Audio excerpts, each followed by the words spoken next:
trabalho de inclusão social, onde utilizamos o esporte, a cultura, né, e o lazer, né, na intuição de diminuir o consumo de drogas, né, na cidade do Paranoá e Itapuã, que é altamente, né, grande, e na intenção também de fazer com que esses jovens e adolescentes tenham uma visão, né, da vida, uma visão melhorada da vida e diminua, né, o envolvimento com gangues e outras participações, né, da cidade, pejorativas dentro da cidade. Né? Hoje nós trabalhamos com 600 jovens e adolescentes, né?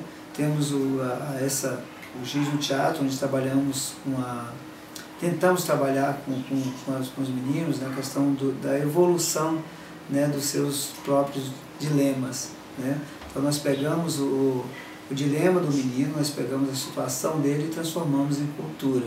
Né? Ou seja, numa peça de teatro, cinema, né? Ou simplesmente num grande atleta, né? Como já temos vários exemplos dentro da instituição.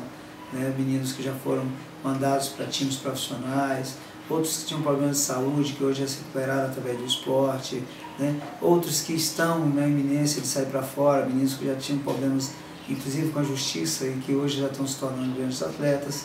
Né? Então essa é a função, essa é a nossa meta, né?